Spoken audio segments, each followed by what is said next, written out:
அல்ஹம்துலில்லாஹ் அஷ்ஹது அன் லா இலாஹா இல்லல்லாஹ் வஹ்தஹு லா ஷரீக லஹு. புகழனைத்தும் அல்லாஹ்வுக்கே. அந்த அல்லாஹுவை தவிர வேறு தெய்வங்கள் இல்லை என்று நான் சாட்சியம் பகர்கின்றேன். நாம் வழிபடக்கூடிய அந்த அல்லாஹ் ஒருவராகவும் தனித்தவராகவும் இணைகள் அற்றவராகவும் ஏகோபித்த அதிகாரத்திற்கு உரிமை உள்ள ஒருவராகவும் இருக்கின்றார். அத்தகைய நம்முடைய மகத்தான இரட்சகரை இங்கே நாம் நினைவு கூறுவதற்காக, அவரை புகழ்வதற்காக, அவரை போற்றுவதற்காக, அவரை துதிப்பதற்காக, அவரை மட்டும் கலப்படமின்றி வழிபட வேண்டும் என்ற ஒரு சிறந்த நோக்கத்திற்காக இந்த வலைதள வகுப்பிலே நாம் அனைவரும் ஒன்று குழுமிருக்கின்றோம். மாஷா அல்லாஹ், லா குவத்த இல்லா பில்லா, அல்ஹம்துலில்லாஹ். இந்த மாபெரும் அரிய வாய்ப்பை அல்லாஹ் நமக்கு வழங்கி ஆசீர்வதித்திருக்கின்றார். அல்ஹம்துலில்லாஹ். அல்லாஹ்வுடைய வார்த்தைகளான அல் குர்ஆன் மட்டுமே மார்க்கத்தின் ஆதாரம் என்றும், இந்த குர்ஆனை தவிர வேறு எந்த ஒன்றும் மார்க்கத்தின் ஆதாரமோ அடிப்படையோ கிடையாது என்றும் நாம் ஒரு தெளிவான அறிவை அடைந்திருக்கின்றோம். அதற்கு அல்லாஹ் நமக்கு மாபெரும் உதவி செய்திருக்கின்றார். அல்ஹம்துலில்லாஹ். அல்லாஹ்வுடைய வார்த்தைகளான அல் குர்ஆன் 114 அத்தியாயங்களை கொண்டதாகவும் அதிலே 6346 வசனங்கள் உள்ளதாகவும் நாம் அறிகிறோம். அதிலிருந்து நம்ம என்ன செய்யறோம், தொடர்ச்சியா அவருடைய வார்த்தைகளிலிருந்து அவர் நமக்கு எதனை கற்றுத்தர நாடுகின்றாரோ அதனை கற்றுக்கொள்ளும் முகமாக இந்த வலைதள வகுப்பிலே நாம் அனைவரும் ஒன்று குழுமிருக்கின்றோம். மாஷா அல்லாஹ், லா குவத்த இல்லா பில்லாஹ், அல்ஹம்துலில்லாஹ். அவுது பில்லாஹி மினஷ் ஷைத்தானிர் ரஜீம். இன்னைக்கு நம்ம ஒரு சூரா 49 அல் ஹுஜராத் அப்படின்னு சொல்லக்கூடிய தலைப்புள்ள ஒரு சூறா பத்தி நம்ம பார்ப்போம். தொடக்கத்திலிருந்து பார்ப்போம் இன்ஷா அல்லாஹ். இந்த சூறாவுடைய தலைப்பு சுவர்கள். நாம அறிஞ்சிருக்கிறோம், குர்ஆன்ல 114 தலைப்புகள் இருக்குது. அதுல ஒவ்வொன்று தலைப்பும் ஒவ்வொரு விதமா இருக்கிறதே பாக்குறோம். அதுல அல்லாஹ் இங்க ஒரு பொருளை பத்தி சொல்றாரு. சுவர்கள் அப்படின்னா நாம எல்லாம் அறிஞ்சு வச்ச ஒரு விஷயமா இருக்குது. நம்ம குடியிருக்கக்கூடிய இல்லமா வீடு அரைச்சுன்னா அதுல சுவர் இருக்கும். எந்த ஒரு கட்டிடமோ அந்த கட்டிடத்திற்கு சுவர் இருந்தால்தான் அது கட்டிடமே. அதை பத்தி நமக்கு அல்லாஹ் அங்க சொல்றாரு. ஏன் இங்க சுவரை பத்தி சொல்றாருன்னா, ஒரு சுவரின் செங்கற்களை போலன்னு சொல்லுவாரு. நாம எல்லாம் ஒரு அணில எப்படி இருக்கணும், உன்னோட ஒருத்தர பிணைஞ்சு இருக்கணும் அப்படின்னு சொல்லக்கூடிய அந்த வார்த்தைக்கு இந்த வசனம் வரும். நீங்க எல்லாம் எப்படி இருக்கணும்னா ஒரு சுவரின் செங்கற்களை போல. அந்த செங்கல்லாம் ஒன்னா சேர்ந்தா தான் சுவரே. செங்கல் ஒன்னா சேர்ந்தா அது கல்லுதான், அது சுவரே கிடையாது. அப்ப சுவர்கிற பேர் எப்ப வாங்கும் அப்படின்னா, அந்த கற்கள் எல்லாம் ஒண்ணு சேரும் பொழுதுதான். அந்த அப்படிப்பட்ட சுவரை லேசர் அந்த ஒரு தனி செங்கல் பிரிக்க முடியாது. செங்கல் தனித்தனியா இருக்கும். ஒரு கட்டிடத்தை கட்ட போறோம்னா அது சிமெண்ட் மண்ணு கலவையில் கலந்து நம்ம ஈரமா இருக்கும்போது என்ன செய்வோம், அதுல வச்சுவோம் ஜாயின் பண்ணி. அது காஞ்சிருச்சுன்னா திரும்ப செங்கலை ஒருபோது பிரிக்க முடியாது. சிமெண்டோட கட்டிடத்தை இடிக்க போறோம் அப்படின்னா ஒரு மொத்தமா தான் உளுமே தவிர தனியா ஒரு செங்கலை கழட்ட முடியாது அப்படிங்கிற ஒரு விஷயம் இருக்குது. அந்த மாதிரி நீங்க என்ன செய்யணும், பிரிந்து போகாம இணைந்து இருக்கணுங்கிறதுக்கு தான் அந்த உதாரணத்தால சொல்வார். ஒரு செங்கற்களை போல் நீங்க இணைந்திருங்க, சேர்ந்திருங்க, பிரிஞ்சிடாதீங்க, ஒற்றுமையா இருங்கிறதுக்கு அந்த வார்த்தை இந்த சூறாவோட பயன்படுத்தப்படுது. அதனுடைய விஷயமாக இந்த தலைப்பெல்லாம் சுவர்கள் நினைவுபடுத்துறார். இப்ப சுவர்கள் அப்படி சொல்லவும் நமக்கு ஒற்றுமை தான் ஞாபகம் வரும். நம்மளுக்கு அந்த வார்த்தையை கேட்ட உடனே எதுக்கு அல்லாஹ் சொல்றாரு, ஒற்றுமைக்கு சொல்றாரு அப்படின்னு நினைவுக்கு வரணும். ஒவ்வொரு தலைப்புக்குமே ஒரு விஷயம் இருக்குது, அது சம்பந்தமா குர்ஆனுக்குள்ள இருக்கும். அந்த பசுங்கன்னு சொன்னா நமக்கு அந்த பசுங்களுடைய வரலாறு நமக்கு தெரிய வரணும். அது மாதிரி எந்த விஷயத்துக்குமே ஒரு தலைப்பு வரும் பொழுது அந்த தலைப்புக்கு சம்பந்தமான அது எதை சொல்லுதுங்கிறத ஒரு லேசான ஒரு அறிக்கையோட நம்ம தெரிஞ்சு வச்சிருக்கணும். அந்த அடிப்படையில் எங்க சூறாவை பற்றி அல்லாஹ் தலைப்பு சொல்லி நம்முடைய ஒற்றுமையை அங்க வலியுறுத்துறாரு. தொடர்ச்சியா சூறாக்குள்ள போவோம். கடவுளின் பெயரால், பிஸ்மில்லாஹிர் ரஹ்மானிர் ரஹீம். கடவுளின் பெயரால் மிக்க அருளாளர் மிக்க கருணையாளர். அல்லாஹ் எத்தகையவன் சொன்னா நம் மீது மிகவும் பேரன்பு கொண்டவராக, அருளாளராக, மிக்க கருணை உடையவராக இருக்கின்றாருங்கிறத நாம தொடர்ச்சியா பாக்குறோம். ஏன்னா அவரு நம்ம மேல அருளும் கருணையும் செஞ்சதுனாலதான் இன்னைக்கு அவரை பத்தி பேசிட்டு இருக்கிறோம். அவரை நம்ம அறிஞ்சு வச்சிருக்கிறோம், தன்மைகள் நம்ம தெரிஞ்சு வச்சிருக்கிறோம். அவருடைய அருளும் கருணை இல்லைன்னா எல்லாருமே நாமளும் இருந்திருப்போம். நிறைய மக்கள் இருக்கிறாங்க, அவங்களோட நம்மள ஒண்ணாக்கி வைக்கல. நீங்க வேற அவங்க வேற அப்படின்னு பிரிச்சு காட்டுறாரு. நம்பிக்கையாத வேற, நம்பிக்கையற்றவங்க வேற அப்படி பிரிச்சு காட்டுற அளவுக்கு மக்கள் பெரும் தொகையா இருக்கிறாங்க. நம்மளால தேர்ந்தெடுத்து வச்சுக்கிறாருன்னா அது காரணம் அவருடைய அருளும் கருணை தானே தவிர நாம நல்லவன் சொல்றதுக்கு இல்லை. நம்ம நல்லவா இருந்தாலுமே ஆக்கி வச்சிருக்கிறாரு, அவ்வளவுதான். நாமளே அதை செய்யறோம், நாம தான் எந்த சமயத்திலும் சொல்லவே முடியாது. நாம நல்ல ஒரு காரியம் செய்யறோம்னா அதுக்கு அல்லாஹ் நமக்கு அருள் செய்யறாரு. அதுதான் காரணமே தவிர நான் நல்ல காரியம் செஞ்சு நம்ம பெருமைப்படவே முடியாது. ஒரு தர்மம் செய்யறோம், செல்வத்தை யாருக்கும் நல்லா கொடுப்பாரு, நமக்கு கொடுத்து நம்ம செய்ய வைக்கிறார். உணவளிக்கிறோம், நமக்கு கொடுத்து செய்ய வைக்கிறார் தவிர நான் உணவளிச்சேன்னு பெருமை பேச முடியாது. உணவு நீங்க எப்படி அழிச்சீங்க? வருமானம், சம்பாத்தியம், உழைப்பு, இதெல்லாம் கடவுள் கொடுத்ததுதான். நாம தான் வேலை செய்யறோம், நாம தான் வருமானம் தீர்த்தனாலும் நமக்கு அந்த கைகால் உறுப்பு கொடுத்தது எல்லாம் தான். அந்த உறுப்புகள் இல்லைன்னா என்ன செய்ய முடியாது, நம்மள வேலை செய்ய முடியாது, சம்பாதிக்க முடியாது. உறுப்பே இல்ல, சம்பாதிக்கிறான் ஒருத்தன், அவனுக்கு கொடுத்துருக்கிறாரு, அறிவை கொடுத்துருக்கிறாரு, மூளையை பயன்படுத்தி அவன் சம்பாத்தியம் பண்றாரு அவரு. சோ எல்லாத்துக்கும் மூல காரணமா இருக்கக்கூடியவர் அல்லாஹ் தான் இருக்காரு தவிர நமக்கு எந்த இடத்துலயும் நமக்கு என்ன இல்ல, புகழ் இல்ல, பெருமை இல்ல, ஒரு சக்தியும் இல்ல. எல்லா சக்தியும் கடவுளுக்கு தான். நம்மளை வச்சு காரியங்களை செய்யறாரு, அவ்வளவுதான். நம்ம பல காரியங்களை செய்யறோம்னா நம்மளை வச்சு செய்யறாரே தவிர நாம செய்யலங்கிறது நம்ம இடத்துல புரிஞ்சுக்கிடணும். சோ அந்த இடத்துல நம்ம நினைவுபடுத்தப்பட வேண்டிய விஷயம் என்ன அப்படின்னா, அல்லாஹ்வுடைய அருளும் கருணையும் இருக்கிறதுனாலதான் நாமளே சிறப்பா இருக்கிறோம் அப்படிங்கறத நினைவு வச்சுக்கிறணும். நாம தனிப்பட்ட சிறப்புக்கு உகந்தவங்க இல்லைங்கிறத புரிஞ்சுக்கணும். தொடர்ச்சியா சூறாக்குள்ள போவோம். முதல் வசனம், நம்பிக்கை கொண்டவர்களே உங்களை தான் அப்படின்னு கூப்பிட்டார். யா ஐயுஹல்லதீன ஆமனு, ஈமான் கொண்டவர்களே, நம்பிக்கை கொண்டவர்களே, விசுவாசிகளே அப்படிங்கிற பல அர்த்தத்தை வரக்கூடிய ஒரு வார்த்தை. அவங்களை எல்லாம் என்ன செய்யறாரு, நம்பிக்கை கொண்டவர்களே கூப்பிட்டு அழைக்கிறார். நம்பிக்கை கொண்டவர்களே அப்படின்னு சொல்லிட்டு, நம்பிக்கை கொண்டவர்களே அப்படின்னு சொன்னா நாம் அல்லாஹ்வை நம்பிக்கை கொண்டவங்க, ஈமான் கொண்டவங்க. அந்த வார்த்தைக்கு நம்ம எப்ப சொந்தக்காரன் ஆகும் அப்படின்னு சொன்ன அன்னைக்கு, நம்பிக்கை கொண்டிருந்தால் அந்த அந்த வார்த்தையை சொந்தக்காரங்க. அல்ல யார் அழைச்சி சொல்றாரு அப்படின்னா நம்மளை அழைச்சி சொல்றாரு அப்படிங்கிறத பாக்குறோம். ஒரு நிமிஷம். அப்ப நம்பிக்கை கொண்டவர்களே அப்படின்னா அந்த வார்த்தைக்கு நாம சொந்தக்காரனா இருக்கணும்னா அல்லாஹ் சொல்லக்கூடிய எதிர்பார்க்கக்கூடிய அந்த விஷயங்கள் நம்மள்ட்ட இருக்கணும். வெறுமனே அல்லாஹ் நம்பிக்கையாளர்களே சொல்றது, நமக்கு நம்பிக்கை கொண்டவங்க சொல்றாரு, நம்பிக்கை கொண்டவங்களே உங்களை தான் அப்படி அழைக்கிறது. அப்ப நாம நம்பிக்கை கொண்டவங்க எப்படி அப்படின்னா, நமக்கும் அல்லாஹ்வுக்கும் நமக்கு நம்பிக்கை தெரியும். அதுல அந்த எதிர்பார்ப்பு இல்லை. நான் எப்படிப்பட்டவன், நாம எப்படிப்பட்டவங்க, எந்த மாதிரியான பக்தியான நபர்களே, நம்ம அல்லாஹ்வுக்காக என்ன செஞ்சிட்டு இருக்கிறோம், அல்லாஹ்வை நிறைய நம்ம தொழுக எல்லாமே இருக்குது. அதெல்லாம் அல்லாஹ்வுக்கும் தெரியும், நமக்கும் தெரியும். இன்னும் சொல்ல போனா நாம வருவதற்கு முன்னே நமக்கு அல்லாஹ்வுக்கு தெரியும் என்ன மாதிரியான நம்பிக்கையான விசுவாசின்னு சொல்லி. ஆனா அந்த நம்பிக்கைய நம்மளோட வாழக்கூடிய மற்ற மக்களுக்கு காட்டுறதுதான் நம்பிக்கை. மற்ற சமுதாயத்துல வாழ்றான், அவங்கள்ட்ட நீ வேற நான் வேற, நான் நம்பிக்கை கொண்டவன் நீ நம்பிக்கை அற்றவன், நான் கடவுளை ஆதரிப்பவன் நீ கடவுளை எதிர்ப்பவன் அப்படிங்கிற பிரகடனத்தை நம்ம செஞ்சாதான் நம்பிக்கையாளர். எப்படி சொன்னாலுக்கு நம்பிக்கை நம்ம அல்லாஹ்வுக்கு தான் தெரியுமே. நம்ம தொழுகிறோம் அல்லாஹ்வுக்கு தெரியும், வணங்குறோம் அல்லாஹ்வுக்கு தெரியும், அழுகுறோம் அல்லாஹ்வுக்கு தெரியும், தனிமையில் நமக்குன்னு ஒரு டைம் இருக்குது, நேரம் ஒதுக்குறோம், எல்லாத்துக்குமே ஒரு அல்ல செய்யறோம். இது அல்லாஹ்வுக்கும் தெரியுமே. இப்போ இல்ல, அல்லாஹ்வுக்கு நம்ம செய்ய முன்னாலே தெரியுமே.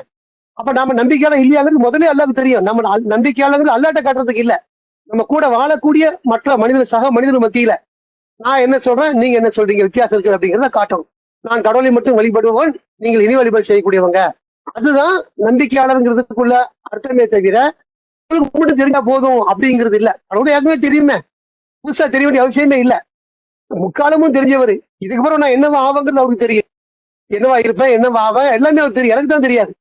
நம்மளை பத்தி நமக்கு தெரியாதே தவிர நம்மள தெரியும். சோ நாம நம்பிக்கை கடவுள்கிட்ட காட்டுறதுக்கு இல்ல, கடவுளுக்கு ஏற்கனவே தெரியும்.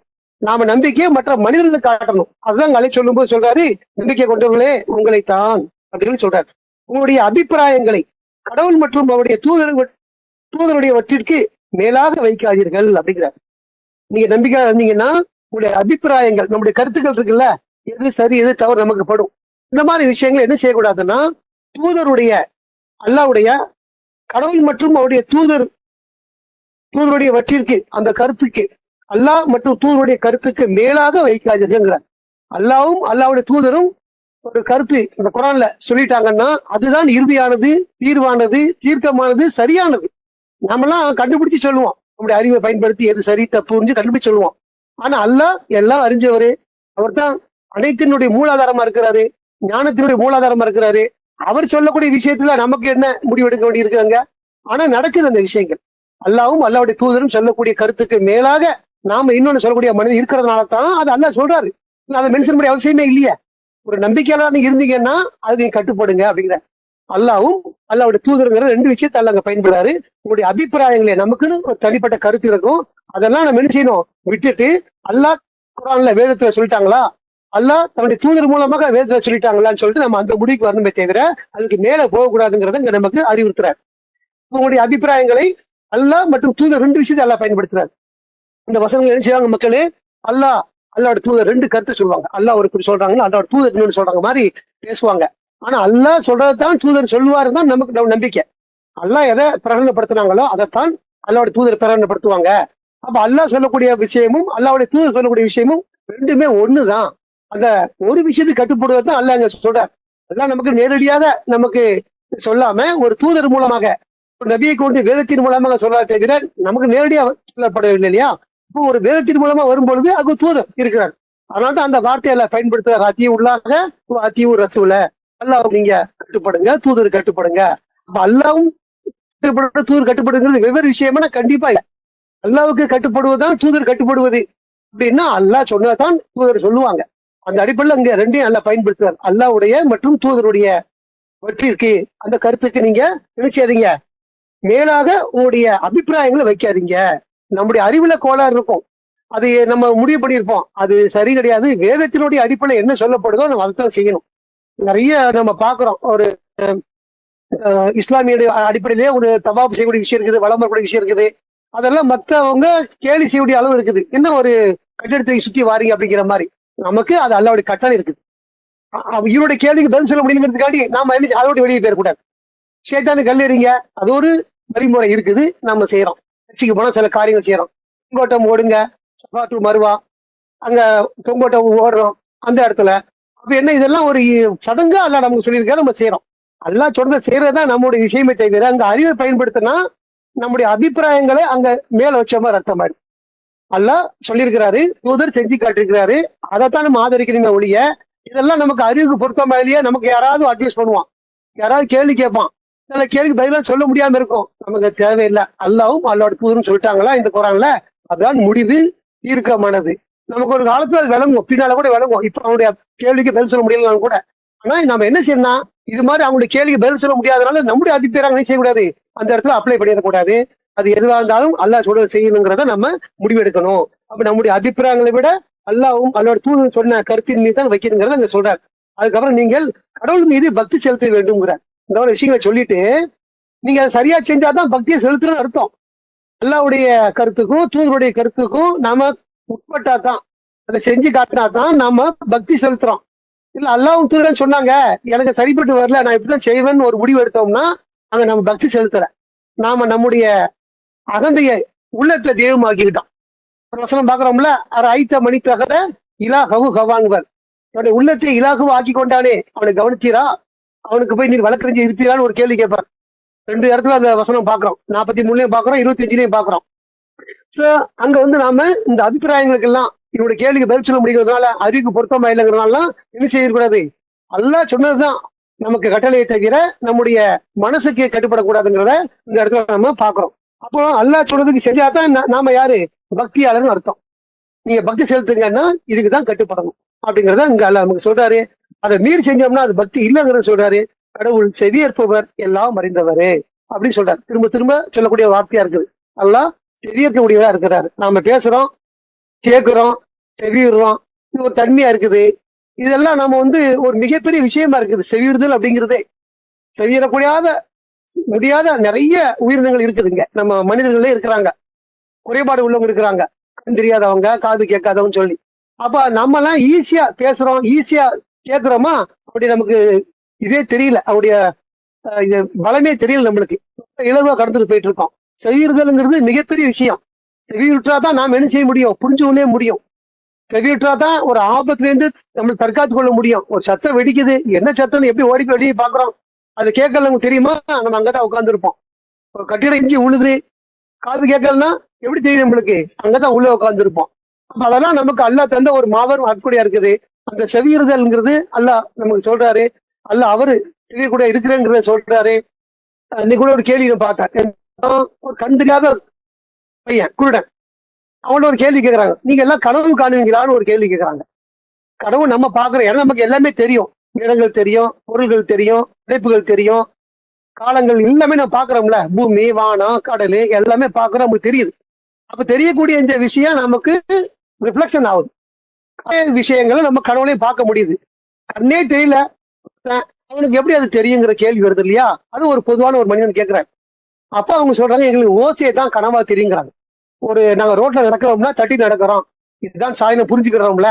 அப்ப சத்தங்கள் கேட்கும், வண்டி வருது போறது, ஹார சத்தம், இந்த ஓசைகள் எல்லாம் எனக்கு நாங்க நாங்க என்ன புரிஞ்சுக்கிட்டோமோ அது கடவுள் எங்களால தெரியுங்கிறாங்க. அப்படி அவங்க சொல்றாங்க. இதெல்லாம் காது கேட்காதவங்க, அதாவது கண் தெரியாதவங்க, காது கேட்கக்கூடியவங்க. இது நிறைய நமக்கு எல்லாம் கொடுத்து எதுலையுமே குறைபாடு செய்யல. நம்முடைய மூளை திறனும் சரி, நம்முடைய சக்தியிலையும் சரி, பேச்சிலையும் சரி, உறுப்புகள்லையும் சரி, எல்லாமே நம்ம நிறைய எல்லாம் படைச்சிருக்கிறாரு. நிறைய நம்ம நன்றி செலுத்தக்கூடிய மக்களா இருக்கணும். ஆனா குறைபாடுகள் மனிதன் எதுக்கு படைச்சிருக்கிறாருன்னா நாம கற்றுக்கொள்வதற்கு. பாருங்க நம்மளோட எவ்வளவு கீழே மனிதன் இருக்கான், அவ்வளவுலாம் நம்ம எவ்வளவு சிறப்பா படைச்சிருக்கிறாரு. அதை நம்ம அந்த இடத்துல புரிஞ்சுக்கிட்டு அல்லாஹ்வுக்கு நன்றி செலுத்தக்கூடிய மக்களா இருக்கணும். அல்லாஹ் அங்க சொல்லக்கூடிய விஷயம் என்னன்னா, இவரு செவியேற்பவர் எல்லாம் அறிந்தவர் அப்படிங்கிறார். அல்லாஹ் செவியேற்பவர்னா நம்மள மாதிரி செவியேற்பவர் கிடையாது. நம்ம குறிப்பிட்ட எல்லைக்கு உட்பட்டு செவியேற்போம் இல்லையா. இங்க இருந்து நம்ம பேசணும்னா சோறு இருக்குது, சோத்துக்கு அந்த பக்கம் இருக்கணும் எதுவுமே கேட்காது, பேசலாம் கேட்காது இல்லையா. அந்த மாதிரி அதாவது ரொம்ப ஒரு அமைதியான இடத்துல கேட்க முடியும்னு வச்சுங்களேன். 2 சோறு தாண்டா சுத்தமா கேட்க முடியாது. அது மாதிரி இருக்கு இல்லையா. நம்மளுடைய திறன் அவ்வளவுதான். நம்ம இந்த மாதிரி ஒரு ஆன்லைன்ல மைக் பேசுறோம்னா எங்க இருந்து ரிசீவ் பண்ணி கேட்க முடியுமே தவிர நேரடியா கேட்க முடியாது. நமக்கு அப்படி ஒரு சக்தி அல்லாஹ் கொடுத்திருக்கிறார். ஆனா இதை விட அல்லாஹ் எப்படிப்பட்டவர்னா, ஒரே சமயத்துல கோடான கோடி மக்களுடைய இயக்கங்களையும் கேட்கக்கூடியவர், கோடான கோடி மக்களுடைய பேச்சுக்களையும் கேட்கக்கூடியவர், அவருடைய பாஷைகளை கேட்கக்கூடியவர், அவருடைய உணர்வுகளை அறியக்கூடியவர். அப்படிப்பட்டவர் நம்ம ரட்சகரா இருக்கிறாரு. அதை சொல்லும் போது அவர் செவியேற்பவர்னா நம்மள மாதிரி இல்ல, பிரம்மாண்டமான ஒரு சக்தி உள்ள ஒருத்தர் இருக்காரு. ஏன்னா அவர் தான் படைச்சாரு. படைச்சவருக்கு எல்லாமே கட்டுக்கொண்டு தான் இருக்குமே தவிர அதுக்கு எல்லை மீறி இருக்காதுங்கிறத நம்ம அறிஞ்சு வச்சிருக்கிறோம். உலகத்துல உள்ள ஒரே சமயத்துல இந்த 100 பேர் கேள்வி கேட்கறாங்கன்னா எல்லாம் எதையும் புரிஞ்சுக்கிட முடியாது. நான் குறிப்பா யாரை கவனிக்கிறேன்னு அவனுக்கு மட்டும் தான் கேள்வி கவனிக்க முடியும், பதிலும் சொல்ல முடியும். 100 பேர்ல 100 கேள்வி கேட்கறாங்க, 100 விதமா இருந்தா எனக்கு ரிசீவ் பண்ண முடியாது இல்ல. அதான் நம்ம சக்தி, நம்ம கொடுக்கப்பட்ட சக்தி. நம்மள மாதிரி அவர் இல்ல. அவர் 100 பேர் இல்ல, 100,000 கோடி மக்கள் பேசினாலும் அவர் கேட்பார், அதுக்கு பதில் சொல்லுவார். அவர் தான் நம்முடைய ரட்சகர். அதான் தன்மை நம்ம அறிஞ்சுக்கிடணும். திரும்ப திரும்ப அவர் சொல்றாருன்னா அப்படியே படிச்சு கடந்து போறதுக்கு இல்ல, நம்முடைய சிந்தனைகளை அதுல உருட்டி நம்ம தெரிஞ்சுக்கணும் இன்ஷா அல்லாஹ்.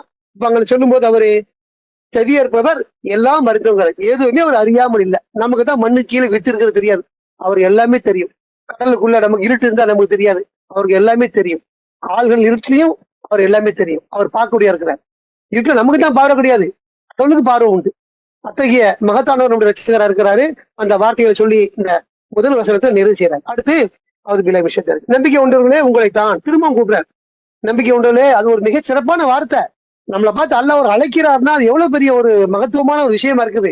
யாரு வரவேற்பா நம்மள?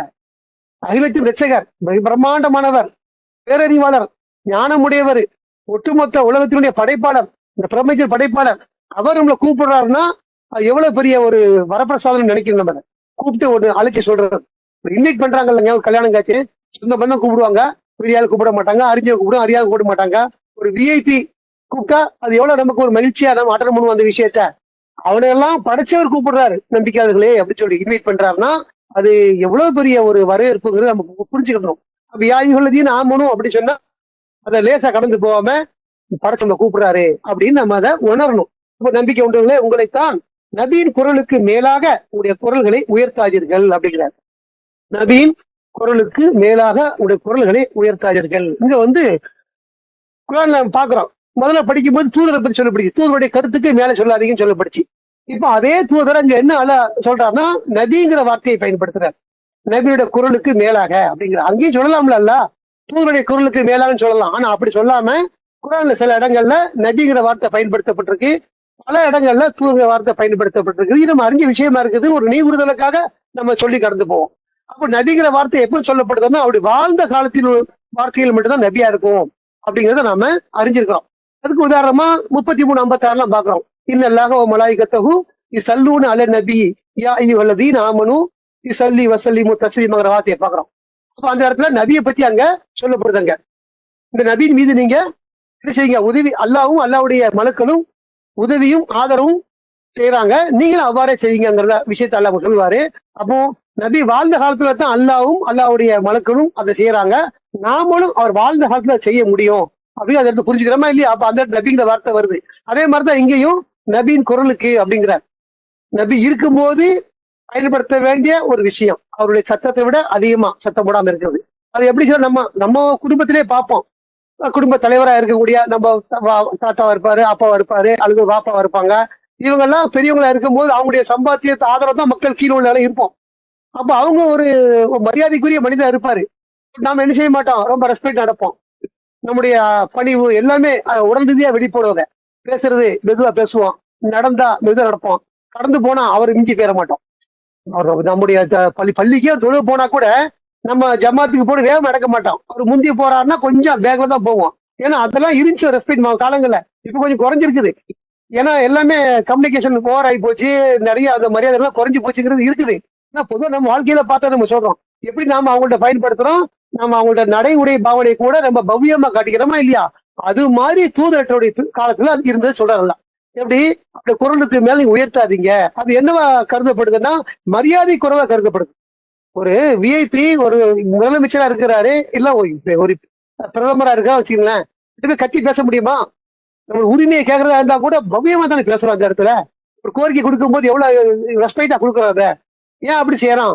மரியாதை நிமித்தமா செய்யறமா இல்லையா? எனக்கு உரிமை இருக்குது அப்படின்னு சொல்லிட்டு நான் தான் ஒண்ணு ஆட்சிக்கிட்ட உட்கார வச்சேன் அப்படி போய் போர்ஸா கேட்க முடியுமா? நீ என்னையா அப்படி பண்ற அப்படின்னு கேட்க முடியாது. ஏன்னா அங்க மரியாதை பயன்படுத்துறோம் சாதாரண இந்த மனிதர்களுக்கே ரொம்ப ரெஸ்பெக்ட்ஃபுல் நடக்கிறாங்க. இதை செஞ்சு கொடுங்க அப்படின்னு அப்படி லேசா குறிஞ்ச மாதிரியே சொல்லக்கூடிய காட்சிகள்லாம் பார்க்கதான் செய்யறோம். அதெல்லாம் நடக்கிற விஷயம் மாதிரி தான் அங்க அல்ல. ஒரு தூது நபிக்கு முன்னால நபிக்கு அவருடைய குரல் உயர்த்தாதீங்க, கத்தி பேசாதீங்க, சத்தம் போடாதீங்க, கூச்சலிடாதீங்க அப்படிங்கிற மாதிரியான தொழில அந்த வாசகம் வருது. எப்போ அப்படின்னா நபின் வாழ்ந்த காலத்துல உள்ள கட்டளையா இருக்கே தவிர நபிக்கு பிறகு பயன்படுத்தவே முடியாது. நபின் குரல் இப்ப நமக்கு கேட்க முடியாது, அவருடைய உயர்த்த நம்ம சத்தத்தை நம்ம அளவு எடுக்க முடியாது. அதுக்கு மேல நம்ம சொல்றது ஒண்ணுமே இல்லை. பொதுவா எளிமையா நம்ம கழுதைதான் கத்தக்கூடாதுன்னு சொல்றாருல்ல அல்ல, அதை நம்ம பாதிக்கணும். கழுத மாதிரி கத்தக்கூடாது, பொறுமையா பேசணும், மெதுவா பேசணும் அப்படிங்கிற அந்த சிஸ்டம் குரான்ல இருக்குது. அதை நம்ம ஃபாலோ பண்ணணும். இந்த விஷயத்தை பொறுத்த வரைக்கும் நபி வாழ்ந்த காலத்தோட சட்டம் அதுக்கு பிறகு இல்லை. ஆனா இப்பவும் நம்ம என்னவா செய்யலாம்னாக்கா அந்த ஒரு விஷயத்தை அல்ல கற்றுக் கொடுக்குறாரு. நம்மளை விட ஒரு தூதரா தேர்ந்தெடுத்த ஒரு நீங்க மரியாதை செலுத்துங்கிற அடிப்படையில அது சொல்ற மாதிரி நம்மளை விட வயசுக்கு மூத்தவங்களை, பெரியவங்களை, குடும்பத்துல அது உள்ளவங்கள்ட்ட என்ன செய்யக்கூடாது, கூச்சல் போடக்கூடாது. அது நம்ம இங்கேயே பாக்குறோம், பெற்றோருக்கு விஷயத்தை பாக்குறோம், கூச்சல் போடாதுங்கிறாங்க. இதெல்லாம் ரொம்ப அசால்ட்டா நடக்குது. ஒரு பொருள் வாங்கிட்டு வானா கூட எரிச்சல் படக்கூடிய பிள்ளைங்க இருக்கிறாங்க. நான் திரும்ப போக மாட்டேன் அப்படி சொல்ல, ஒரு பொருள் போய் வாங்கிட்டு வா அப்படின்னா அது எரிச்சல் படக்கூடிய அளவுல எப்படின்னா ஒரு சில ஸ்டேட்டஸ் எல்லாம் பாக்குறோம். அதாவது காலையில போய் பால் வாங்கிட்டு வானா எதிர்த்து பேசுறான், போக மாட்டேங்கிறானுவா. அதே சமயத்துல அந்த இது வருமே மதர் டேவா, அந்த பேரண்ட்ஸ் டே வரும் தெரியுமா, பேரண்ட்ஸ் டே, மதர் டே, ஃபாதர் டே, இந்த மாதிரி சமயத்துல போஸ்ட் மட்டும் குறைவு இருக்காது, ரொம்ப மெச்சத்தக்க போஸ்ட போடுவானுவோம். அப்ப அந்த மாதிரி சமயத்துல அந்த தாய்மாரெல்லாம் கேள்வி கேட்க முடியாது பதிவுலாம் பாக்குறோம். நம்ம சாதாரண வேலை சும்மா சேர்ந்து இல்ல, ஆனா அதே சமயத்துல அந்த ஒரு நாள்ல மட்டும் தூக்கி பிடிக்கிற மாதிரி பாக்குறது தெரியுமா? அது மாதிரி இல்ல, வாழ்க்கை முழுக்க நாம பெற்றோருக்கு கீழ்படிஞ்சு சரியா மரியாதை செலுத்துங்கிறது தான் நாம இந்த வந்த கற்றுக்கொண்டோம். இருந்த காலத்துல தூதர்கிட்ட கூச்சல் போடக்கூடாது, இல்லாத காலத்துல நாம நம்முடைய பெற்றோர்கிட்ட கூச்சல் போடக்கூடாது, பெரியவங்கள்ட்ட கூச்சல் போடக்கூடாது, கத்தி பேசக்கூடாது, ஒரு ஆக்ரோஷத்தை காட்டக்கூடாது, இருக்கணும் அப்படிங்கிறத அந்த வசனத்தை நாம கற்றுக்கொள்றோம். அன்றையும் நீங்கள் உணர்ந்து கொள்ளாத பொழுதே உங்களுடைய காரியங்கள் மதிப்பற்றதாக ஆக்கிவிடாது இருக்கும் பொருட்டு நீங்கள் ஒருவர் மற்றவரிடம் கூச்சலிடுவதை போன்று அவர்கள் நீங்கள் கூச்சலிட வேண்டாம் அப்படின்னு சொல்லிட்டு ஒரு விஷயத்த அல்ல சொல்றேன்.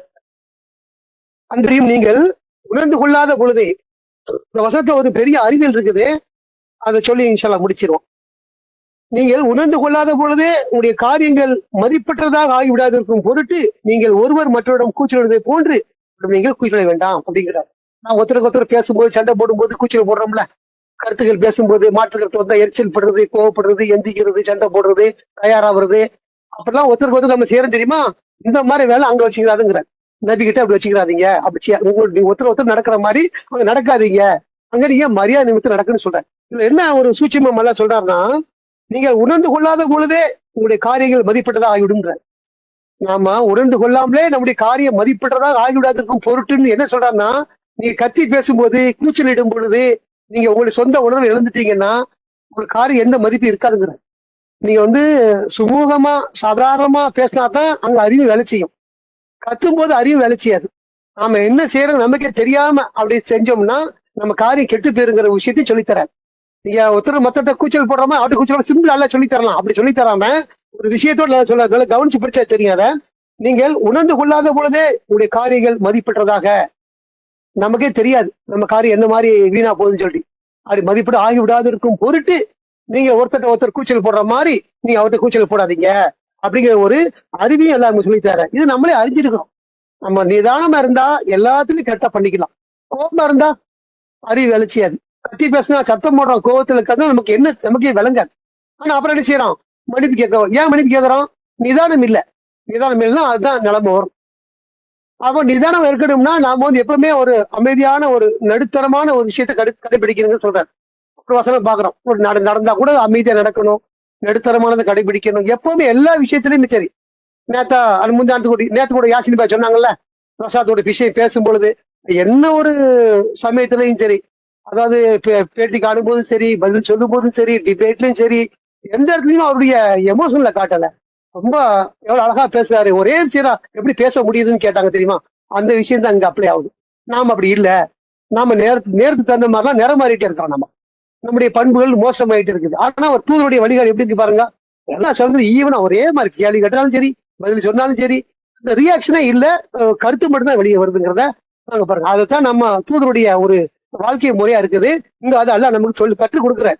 அப்படி இருந்தா மட்டும்தான் நம்ம விஷயமே ரீச் ஆகும். போய் நம்ம கத்தி பேசி சண்டை பூட்டி கோவப்பட்டு எதுக்கு நம்ம கோவப்படணும்? அல்லாவுடைய மார்க்கத்துல சொல்றதுக்கு அல்லாவுடைய மார்க்கம் அவருடைய பதில் சொன்ன மாதிரி சொல்லிட்டு போனதான் தவிர நம்ம கூடுதல் சிரமம் எடுத்துக்கிற தேவையில்லை. அல்லாவுடைய மாதிரி நான் நிலைநிறுத்துவேன்னு சொல்லிட்டு அப்படியே ரெண்டு கையும் தூக்கிட்டு அப்படியே சண்டை போடுற மாதிரிலாம் போனா அதெல்லாம் நிலைக்காது.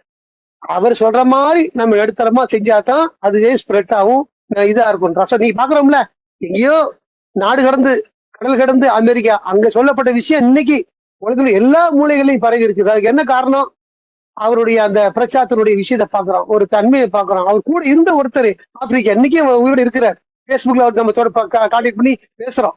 பிரசாதோட இருந்தவர். ஒரு நாள் நான் அவரோட முகர் தொழுதுருக்கிறேன். வெரி ஹம்பிள் மேன் சொல்றாரு அவர் சொல்லும்போது. ரொம்ப ஒரு எளிமையான மனிதர் அப்படி சொல்றாரு கூட இருந்த ஒரு பொறுத்த வரைக்கும்.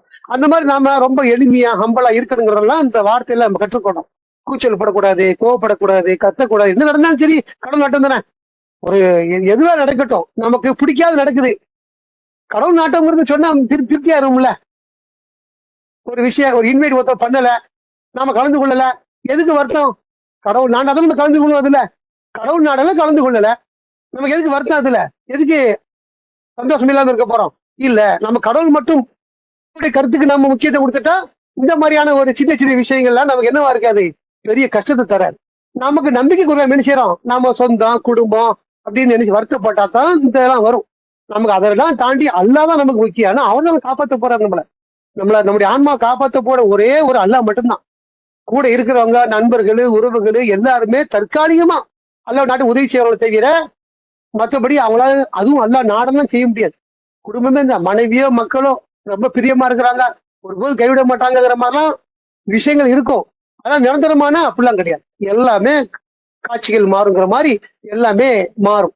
அந்த அடிப்படையில நமக்கு அல்லாதான் நமக்கு முக்கியம் சொன்ன அன்னைக்கு அல்லாவும் அல்லாவோட தூதரி அந்த குரானுடைய கருத்துக்கு தான் நம்ம முக்கியமா இருக்கணும் தவிர வேற எந்த விஷயத்தையும் வருத்தப்பட தேவையில்லை. ஒரு விஷயம் நமக்கு கிடைக்குதா பெருமைப்பட தேவை. அது சொல்றாங்கல்ல, சொல்றாரு கிடைச்சதை பெருமைப்படவும் கூடாது, இழந்து விட்டதுக்காக வருத்தப்படவும் கூடாது. நீ இழக்க வேண்டும் என்பது அல்ல நாட்டத்துல இருக்குது. இழக்க வேண்டும், நான் இருந்தனால்தான் நடந்தது, ஐயோ இழந்துருச்சுமே அப்படின்னு வருத்தப்பட அவசியமே இல்லை. ஒரு குழந்தை இருந்து போனாலும் சரி, குழந்தை இல்லாம இருந்தாலும் சரி, எதுவா இருந்தாலுமே அது உட்பட்டதுதான். அப்ப அதோட பெரிய காரியம் ஒண்ணு உலகத்துல இல்லை. நல்லது கெட்டது அது மாதிரி பாக்குறோம்ல நம்ம சமுதாயத்துல நல்ல விஷயங்கள்ல என்னது இந்த சமூக பரிஷ்காரங்கள் அடிப்படையில தள்ளி வைக்கிறது ஒதுக்கி நடக்குது இல்லையா? இதெல்லாம் மனம் மறந்துடும்னா நாம ஒழுங்கா சப்ளை செய்யலன்னு அர்த்தம். அவன் நம்மளை தள்ளி வச்சாலும் பிரச்சனை இல்லப்பா, கடவுள் சொல்றாருப்பா, அந்த கோட்பாடு இருக்கணும்பான்னு நினைச்சோம்னா நாம இருக்கணும்னு அர்த்தம். அதுல அந்த அடிப்படையில இந்த இடத்துல நம்ம நினைச்சக்கூடாது. நீங்கள் உணர்ந்து கொள்ளாத பொழுதே உங்களுடைய காரியங்கள் மதிப்பற்றதா ஆகிவிடாது இருக்கும் பொருட்டு நீங்கள் ஒருவர் மற்றவரிடம் கூச்சலிடுவதை போன்று அவரிடம் கூச்சலிடாதீர்கள் அப்படின்னு சொல்லி 2வது சொல்றாரு. சரி, நம்ம இன்னும் நிறைய படிப்புகள் நம்ம வரக்கூடிய வாரங்கள்ல வெவ்வேறு வசனங்களை பார்ப்போம். அல்லாஹ் நமக்கு எதனை இந்த குரான்ல போதிக்கிறாரோ, நாம எதை கேட்டோமோ அதை வாழ்க்கையில நம்ம அதை படிப்படியா எடுத்துக்கிட்டு நடப்பதற்கு அல்லாஹ் நமக்கு அருளும் கிருபையும் செய்யணும்னு சொல்லி நம்ம நிறைய செய்வோம். வார்த்தையின் பொழுது அல்லாவுக்கே மாஷா அல்லா, லா குவத்த இல்லா பில்லா, அல்ஹம்துலில்லாஹ். ஸலாமுன் அலைக்கும்